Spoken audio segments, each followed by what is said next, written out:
This episode of Blacktop Banter is brought to you by Crafco, the world's leading manufacturer of packaged pavement preservation materials and equipment for the asphalt industry. Learn more at crafco.com.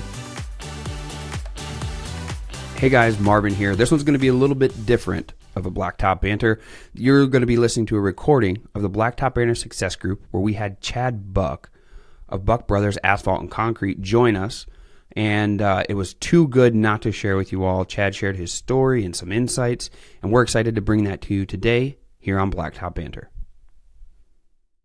My name's Chad Buck, and I took over a family business unintentionally in 1997. I've been doing this since I was 12, so I think it's my 38th year. And so now my sons are involved. My dad and all my uncles were involved up until 4 years ago, and then I lost all four of them in a 4-year period. So I basically lost my whole workforce of experienced guys. So yeah.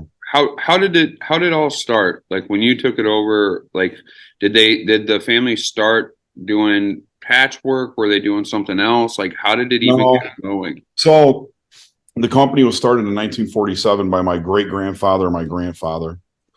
And then my dad and my uncles came in the 70s, I believe, late 70s.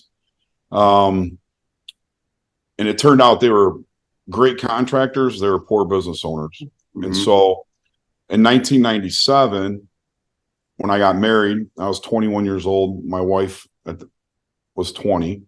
And I took our wedding money. I bought a seal coat tank, a van. I had no insurance. I had to borrow another $750 from my mother-in-law. And the first job that I did, it was just a small parking lot, big to me at the time. One of my competitors came in right when I was done and did a bank that butted right directly up to this lot, and they blew all their debris onto my wet sealer.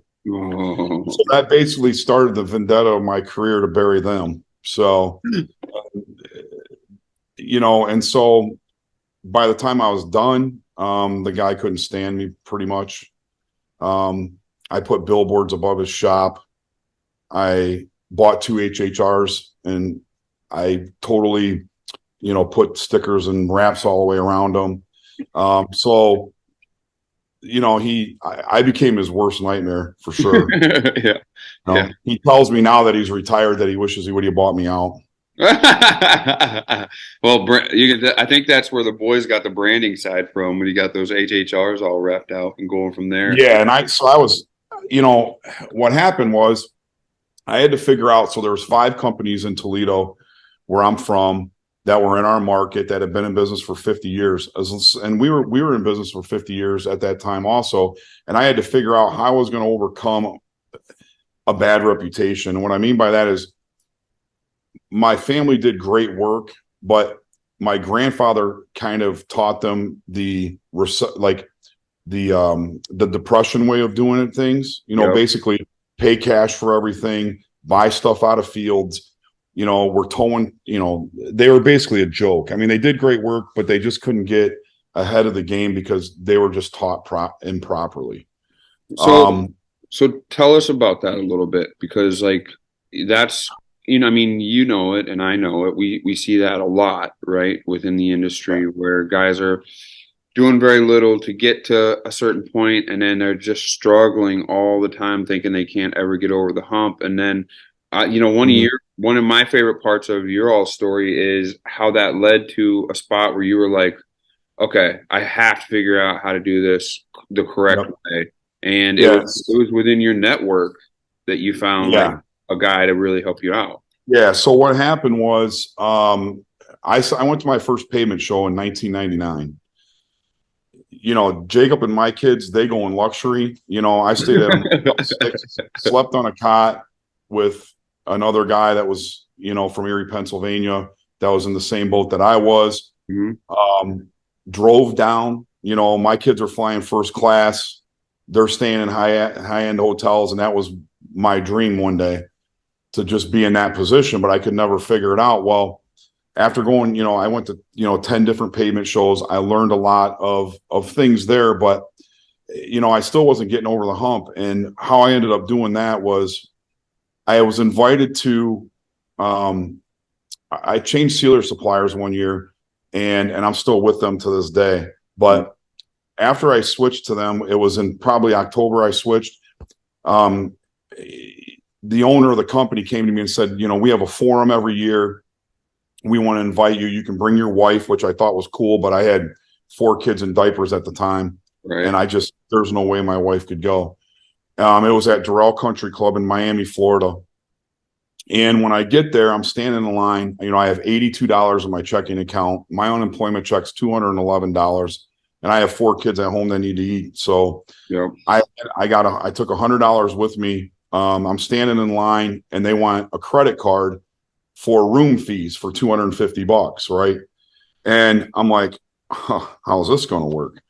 So I give them the card, and I'm like praying that this thing's going to go through, because it's like in case you damage the room or something like that. Yep, I remember I've never stayed in a place like this, right? And so I did not have any idea what I was walking into. And so I give them the card, it works. I immediately go over to the side and like kind of a hidden place, and I call the lady at the bank, and I'm like, look I know this sounds strange, right? I'm at Doral Country Club in Miami. I'm flat ass broke, but I need you to release this money or my kids aren't going to eat, right? Yeah. And so she ended up, doing the release. And after that, I went upstairs. I went in the room, and I'm looking out over the fairway, and it's beautiful. I mean, it's way above where I've ever done. Yeah. And I'm looking out over the fairway, and there's guys golfing out there, and they got caddies and stuff. And I just said, I'm doing something majorly wrong, And so the next day, the owner of the company had a lunch in the clubhouse, and I'm with a lot of older guys, and one thing I was taught is, if you're sitting at a table, which is not so much anymore, of older people, you're really not going to be able to teach them anything that they don't already know, right? And so I'm praying that he's going to pick up the bill, because, a burger at the time, and we're talking 2010 or something, was $40 or something, Yep.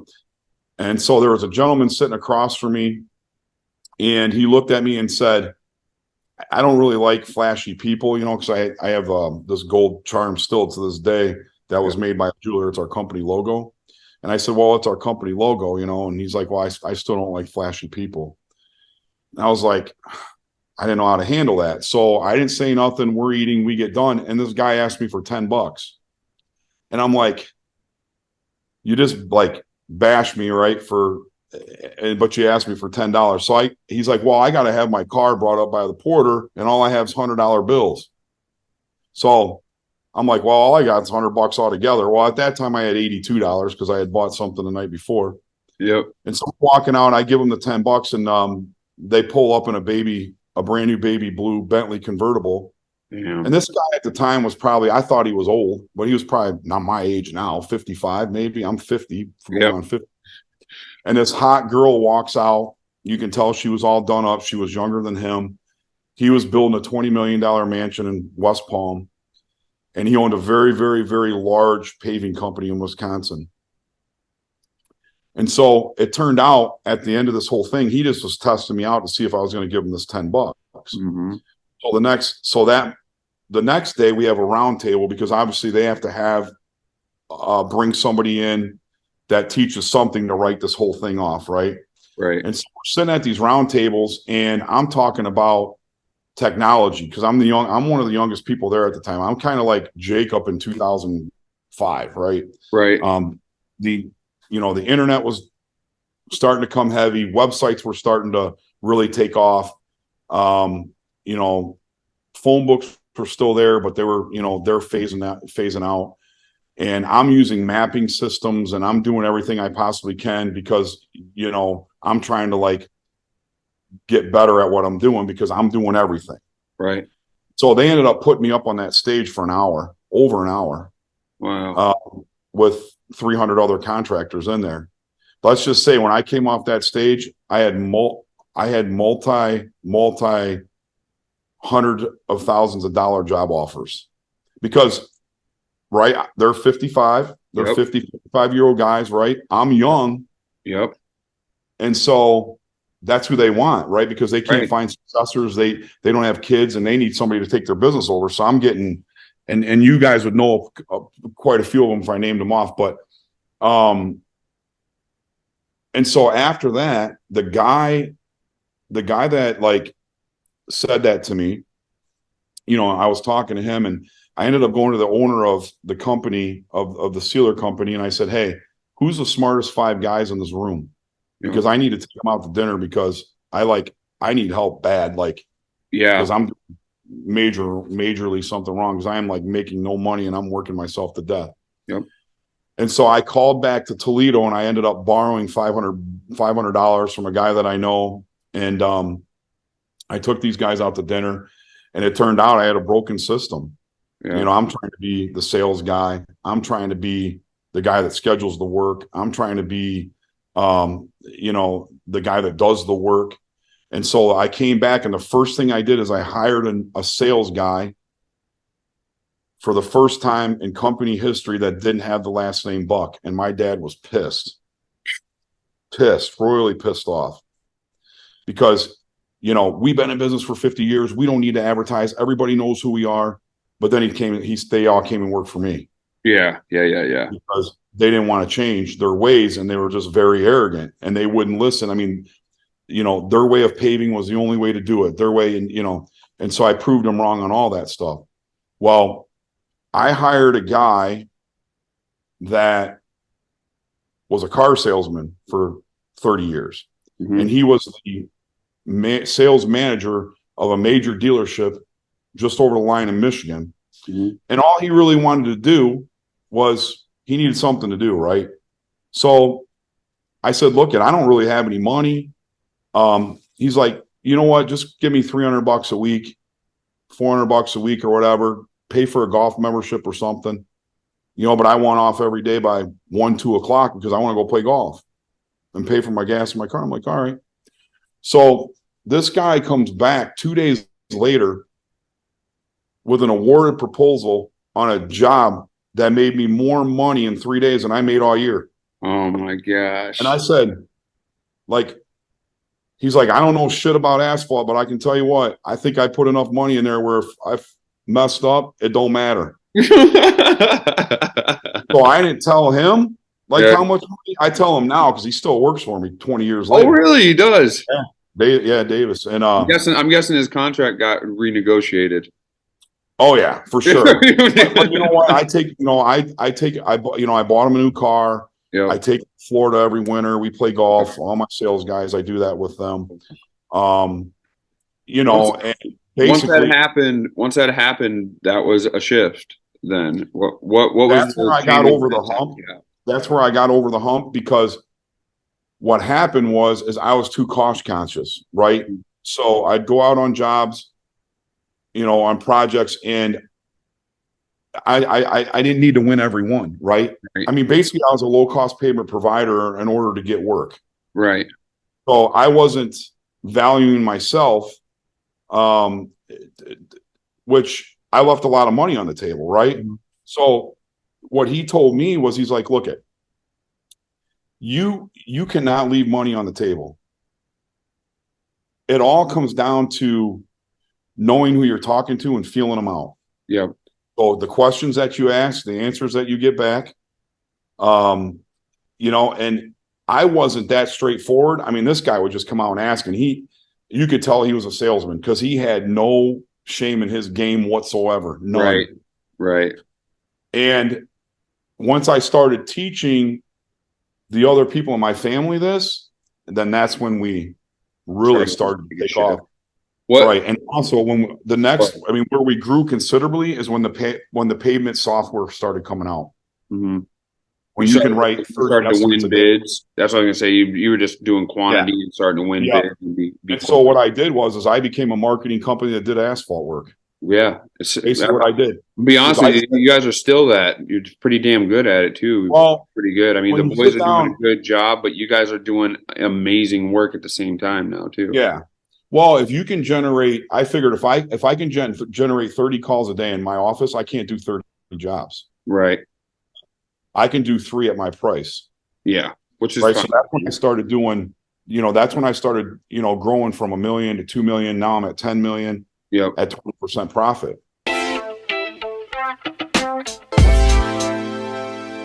Asphalt maintenance contractors. Winter's just around the corner, and we all know the harmful effects that colder months have on pavement.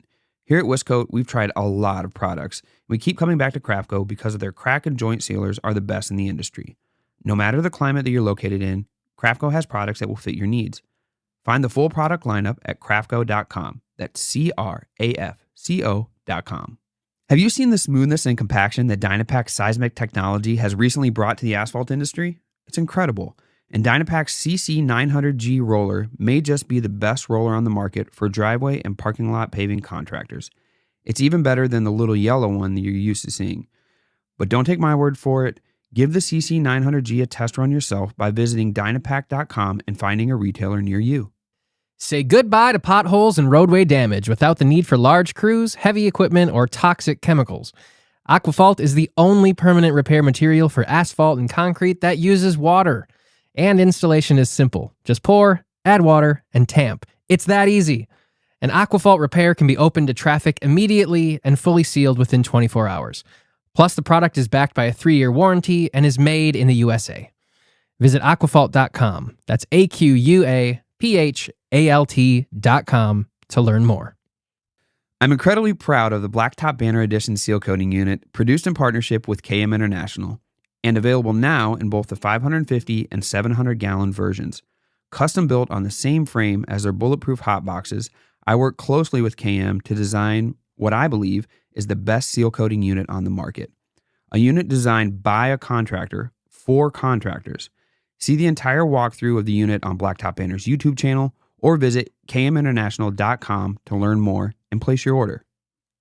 Since its inception, Dubuque Asphalt Maintenance has branded our trucks with the 1-800-BLACKTOP number from the 800 Pavement Network and consistently seen increases in leads and jobs completed.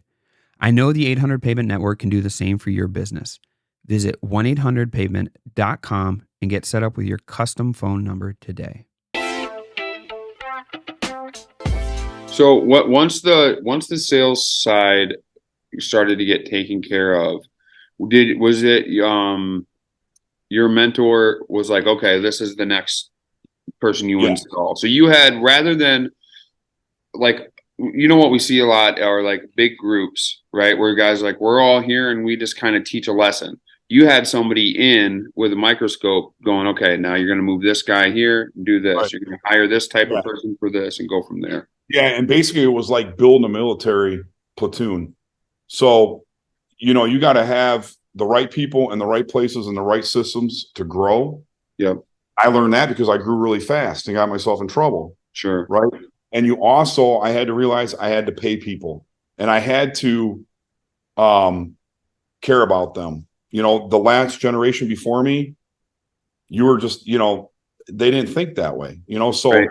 Now succession plans, insurance, life insurance, and each individual person, you sit down with them and find out what are their needs, what are their wants, what works for them, what doesn't. You can't just put a system in place for the whole company because, John might have 5 kids, right? Yeah. And Bill might not have none. He just wants to party. Exactly.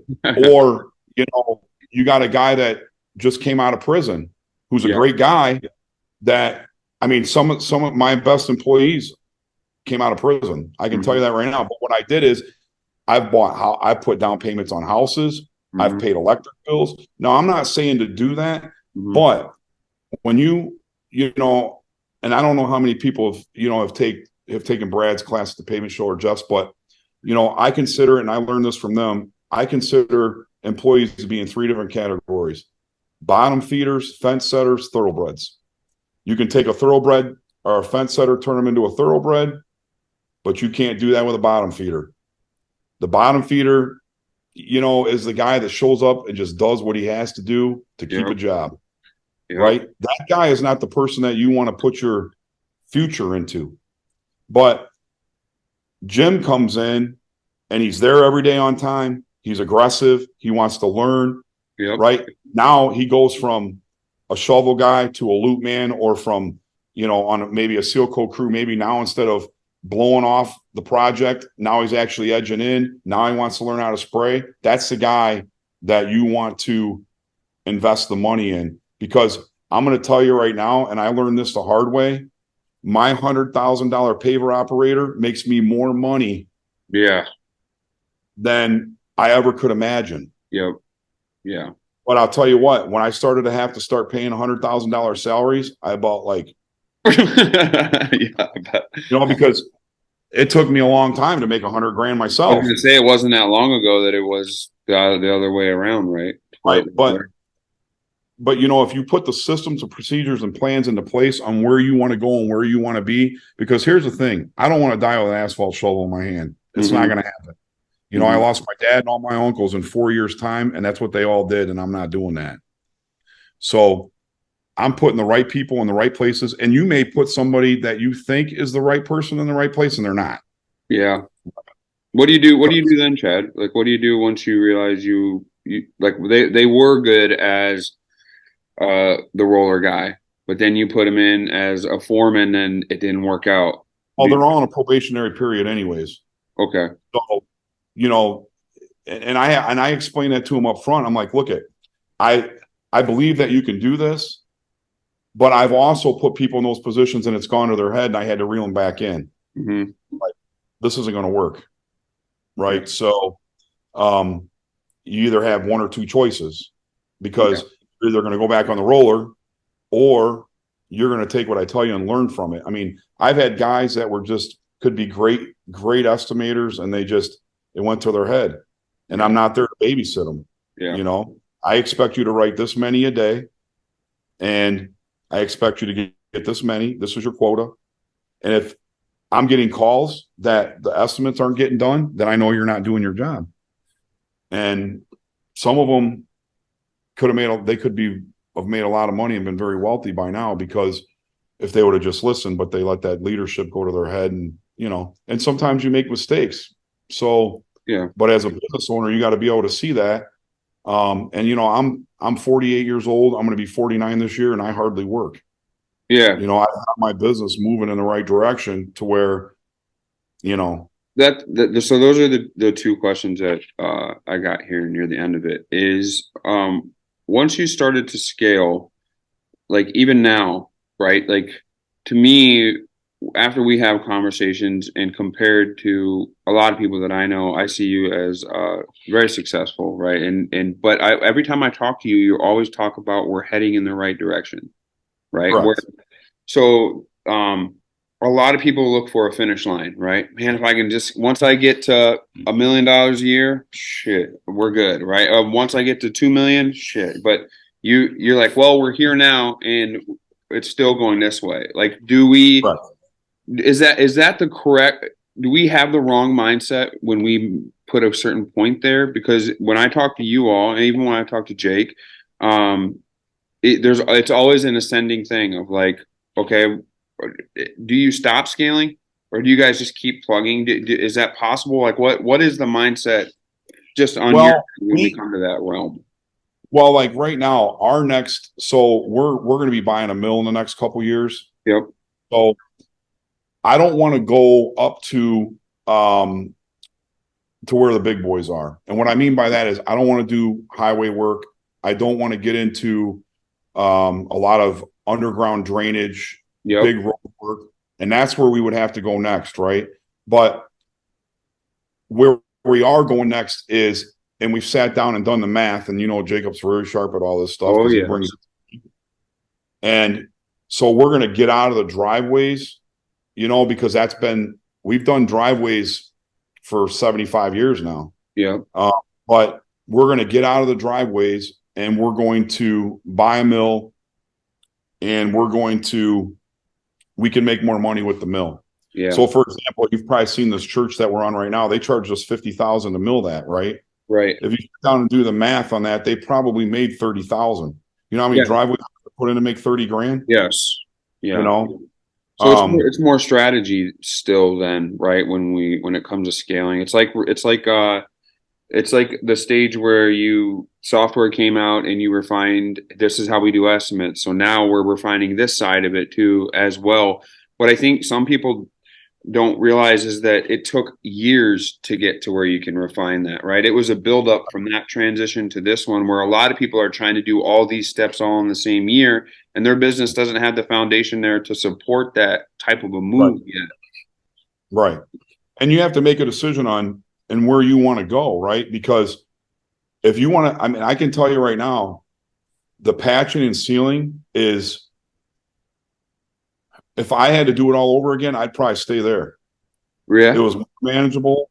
I mean, where can you go and make $1,000 off a ton of asphalt? Right? Yeah. I can't do that. No, I got to have $10 million worth of machinery that I have to look at in my yard for 5 months out of the year that I can't make you sick. I was gonna say, make you sick out there knowing what you're paying on. And without what's out there now with the infrared machines, and there's so much money to be made, in the patching and sealing, but you have to also not worry about what everybody else is doing. Yeah. All my competitors doing this, my competitors doing that. I'm telling you right now, if you have the proper website, you have the proper Google reviews, because that's what everybody's looking at. Yeah. You have great communication, because I'm telling you, that's where it's at, because the biggest complaint of consumers about contractors, they don't communicate. Yeah. If you just, especially right now, if you just show up to give an estimate, you're probably going to get the job. Yeah. Answer the phone. Yeah. I'm telling you, if you don't have an answering service or you don't have a person answering your phone, you better do it. Yeah. Because if they're anything like me, I call the next person. Yeah. So yeah. whoever has the better mousetrap wins. Yeah. Right? Yeah. I mean, think about it. Car dealerships send you car keys in the mail. It's all bullshit. Yeah. Right? Yeah. But it gets you to the dealer, right? Yeah. I mean, they know they're going to get a certain amount of people to that dealership. So it's all sales, marketing, and doing what you say you're going to do and doing the quality work, And I think that's like where some people may get, they go down that rabbit hole, right? Because I've been fortunate enough to have a lot of friends in the industry at your level, at where we are at Wiscote and Dubuque, or national contractors, or our friend here in Wisconsin, who's your friend too. And it's all levels, right? Like where I spoke to probably the most successful asphalt maintenance contractor in Wisconsin, and he was like, either stay where you are and love life, or go through 30 years of shit and get to the other end and love life. He's like, it's going to be up to you. He's like, you decide which one. He said, I don't know about you, but I think I would go to a different route. I would stick where you're at and what you do. Oh, exactly. And I think that as we go to the pavement shows, we have these conversations like, man, I'd love to be doing that. Man, that's what I want. I want to do this. And it sends you down that rabbit hole, which we're being marketed to as well. Like people forget that at the shows we're getting marketed to. These companies want to sell us this equipment. So they're selling us these dreams of me. Wiscote can be Buck Brothers. Buck Brothers got a Weiler. If I get a Weiler, I can do what Buck Brothers does, right? And there you go down this rabbit hole of where you could get into that trap. One thing that really makes Buck Brothers unique, I think, is our industry is a generational industry, right? We're family businesses. It's generational. One of the hardest things that I've seen people try to do is have a company and it transition to their children, and it still be ascending, and the children have a drive still to do that type of stuff. How is that possible there at Buck Brothers? Because we see it a lot with other contractors that own these businesses, and their kids are like just doing it because that's what they did, right? But when I talk to your boys, they're excited. They talk about the future. They plan, like you were talking about, you and Jake right out and planning. Like, how did that happen? Was that instilled? Is it all natural? Like, what did you guys do to make that sweet sauce kind of happen? I started teaching the boys and my daughter, but about money at a young age, right? I started teaching them about how it works, how they're going to make it. I mean, when I was plowing snow, they'd be up with me because they like to go skating when they were younger, 7th, 8th grade, right? Well, at that time, Zach wants $1,000 pair of skates. Jacob wants $1,000 pair of skates because that's popular with the girls, right? Yeah. And they're going Friday night, Saturday night, Sunday. I said, look at kid dudes, I'm not footing the bill for all this. Yep. So what they did was they went with me. They'd get up at 2 a.m. at 12 years old, and they'd be out there with snowblowers, you know, and that's how I taught them. Jacob started learning my books and my company at 14 years old. Yeah. He's just a naturally smart person. I mean, without him, I don't even know. I mean, he does things that just, I don't even know. It just floors me. Same. Yeah. So, you know, me for a long time being like at the forefront of like, this is social media, this is marketing, this is technology, this is what we all do. And then to have Jake come in and me finally be like, finally somebody's going to teach me something. Right. And like the kid, he's sharp. I think you guys did a good job of realizing what potential each of your children had, and then favoring that to their role into the business, which we learned a lot from Todd Eichholz at A&A. He was a guest earlier this year. He's a great guy.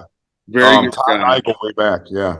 I remember when he bought that. I remember when he was an employee for them and he was transitioning at the time. Him and I spoke a lot. He's a great guy. Yeah, and he's always spoke to that about the right type of person being in the right position and making sure that they have the right character traits in order to do that. And I think that even me at this level, I hired somebody this year, and then our business grew here within a few years, and I naturally just kept them in the position of, you know, going up, and it didn't suit them anymore. And it's a mistake that if you don't have proper guidance or mentorship or whatever, can lead to, like you said, making wrong moves, right, and backtracking. So if there was, this will be the last question, then I'll let everybody. I mean, I love doing this. You know, this is the way that I learned.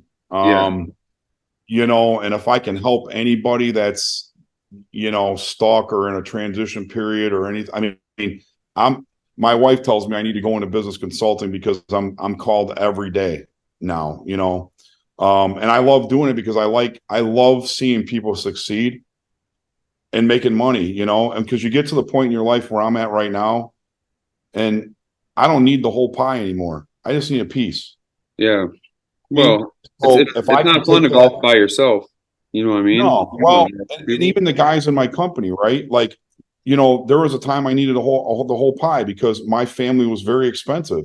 Yep. You know, we're getting to a point in our lives where, like, what do you need, right? I got a house, I have vehicles, I have a condo in Florida, everything's paid off.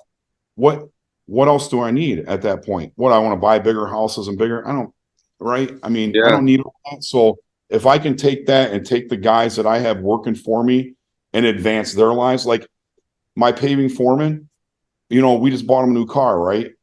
Yep. And so, but that guy's never had anything like that done for him in his life. You know, we helped him out, we got him, we gave him a huge downstroke or whatever, and he's never going anywhere. Yeah.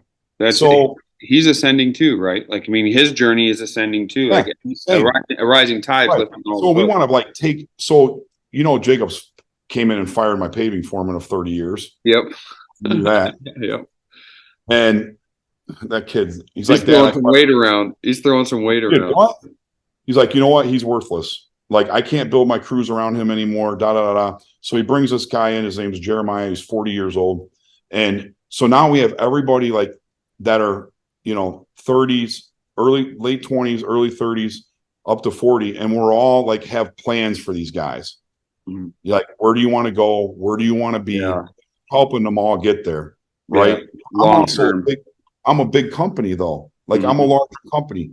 If I'm patching and sealing, depending on where I want to go, you know, you might not be able to do that stuff, you know, but you can still, you know, change lives in a short term, you know, or if you want to get bigger and you want to grow to where like I'm at, or some of these other guys, I'm just going to tell you right now, you better get some blood pressure medicine, because up until 2 years ago, I was in really bad shape. Yeah. You know, I mean, I went to the doctor. I weighed 290 pounds. I was on blood pressure medicine, diabetes medicine. And in the last 2 years, since the boys have come in and I've changed a lot of the ways I'm doing things, I'm back to healthy. I'm off all that stuff. But I'm telling you, this business will kill you. Well, we're thankful that you didn't wait 2 or 3 more years to have kids from the first time, because you'd still be in that type of shape. Well, what I would do is I would take the money that you make. So if you're going to stay in this spot right here where you're at, I would take the money that you make and I'd buy real estate with it. That's easy. I'd make more money off real estate than I do the asphalt business. You use it for your advantage and get into real estate, right? Use it as your it's your fuel, essentially. Well, I'll just give you one small example. We can go. So 15 years ago, I bought my building. Yep. 125,000. Yep. I bought the one next door for 200,000. Yep. You do a cash out refi now, you know, they're worth $1 million. Yep. Do a cash out refi, you walk out with $500,000-$600,000. You don't owe money. You don't owe any taxes on that money. Yeah, you just refinanced. Yeah, it's a cash out refi because it's a loan. Well, and I think, like, especially right now, right, with the way the housing market is and with and that's all going to come. You know, it's property really never goes down in value, right? Right. And so what you want to do is you want other people to trade their time for your money. Yeah. Build multiple streams of income. If I had to do it all over again, I'd stay in patching and sealing and I'd buy real estate. That's all I'd do. I'd use it as a stepping stone into something that I'm not relying on weather. I'm not relying on other people to pay me when I'm done with the job, or you got to wait 45 days, or you missed a crack. So we're going to hold $20,000 of your money. Yeah. You know, secretaries and $100,000 a week in payroll and all that stuff. You know, the real estate is, you know, and I also learned that from some paving guys. Yeah. Right. And so that's where you start gaining wealth right there. Hey there, Blacktop Banter fans. This is Hayden. I am the co-founder of Spot On Site. We're asphalt contractors ourselves. We run an asphalt paving company based out of Denver, Colorado. We know this is a game-changing app that will help you measure and mark your locations in your parking lots, document using time-stamped photos, videos, and comments, and send professional-looking reports to your customers. We have a free 14-day trial on spotonsiteapp.com.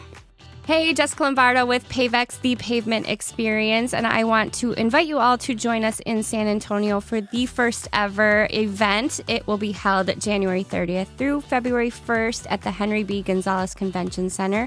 We are going to have a live equipment demonstration over 2 days, 60 hours of educational programming, and a full trade show floor with over 75 manufacturers of equipment in the paving and pavement maintenance space. So please join us there, and to learn more and get yourself registered, visit www.pavexshow.com.